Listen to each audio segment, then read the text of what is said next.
right, before we go on this first program of Educated, let's start in crazy California, where gas-powered electric cars, or gas-powered cars, I should say, have just become enemy numero uno. In an unprecedented move, state regulators have agreed to ban the sale of new gas-powered cars in California by 2035. So under the plan, California will require 35% of new vehicles sold to produce zero emissions by 2026, 68% by 2030, and eventually 100% by 2035.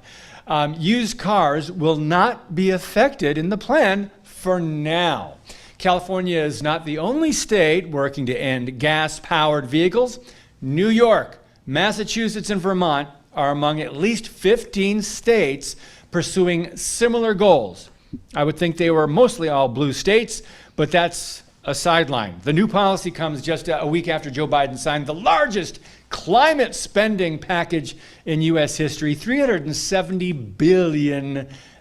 So, Katie, can you imagine what your average quick trip will look like if they have 100 cars charging at any given time? Well, if we're talking specific to Quick Trip, we all know that you don't go to Quick Trip just for the gasoline. You go for the experience. That's right. So they would be okay. It's the rest of those gas stations that are going to be in trouble with this. That's right. Wow. Well, speaking of ridding the world of gas-powered vehicles, one of Australia's largest banks has announced they will be doing their part to save Mother Gaia by refusing to offer loans for gas and diesel-powered cars by 2025. Bank Australia's Chief Impact Officer says, "We think that the responsible thing for us to do next is to ensure that our vehicle lending doesn't lock our customers into higher carbon emissions and increasingly expensive running costs in the years ahead."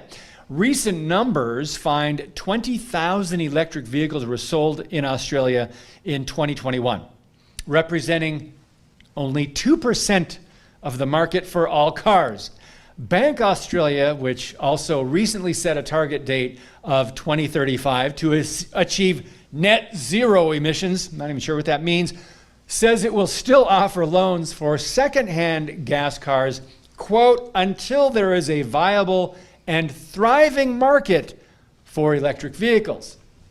So, Katie, capitalists are now saying they would rather take a hit to the bottom line than allow one more gas-powered car on the road. Can you believe this? Well, it's Australia, right? Yeah. So I'm thinking what they're going to do is really increase the kangaroo population, and then everyone can just ride in the pouch, in the little Joey pouch there, and just hop around. I don't know. It's Australia. They've been doing some weird things down there, under. But what happens in Australia doesn't stay in Australia anyway. All right, let's wrap things up with the story of a man who has proven himself to have an unhealthy attachment to his Apple AirPods. That's right. Lewis Ellis was on a flight from Bangkok, Thailand, to Doha, Qatar, when he mistakenly left his Bluetooth AirPods on the plane. Ellis said when he realized they were missing, he began tracking them through Apple's Find My app. 5 months later, he boarded a flight to Qatar, traveling 4,000 miles, to finally reunite with his AirPods. Was it worth it? Well, watch this guy's reaction when he finally tracked them down. As I flew from Thailand to Doha, I left my AirPods on the plane. Now, I wasn't allowed to go back on the plane to get them, but I was told, don't worry, when you get on the plane, you're on the same flight to Manchester, they should still be there.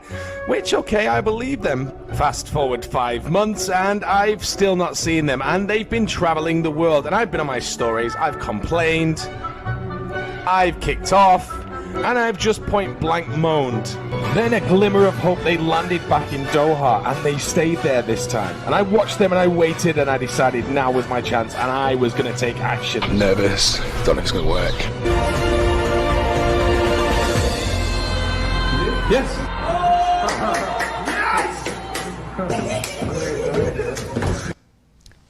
This is life on planet Earth in 2022. In the end, cost of the trip to find his AirPods, $2,700. Cost to buy new AirPods, $180. So in the end, Ellis said it was the greatest adventure and pettiest thing he's ever done. Katie, is there any item that you own that you would travel that far to retrieve? Can you think of anything? Outside of children? Like my children, yes. AirPods? No, maybe one of my Argyle sweaters. Yes, All right. maybe one of my Argyle sweaters. That wraps up this segment. More to come next time.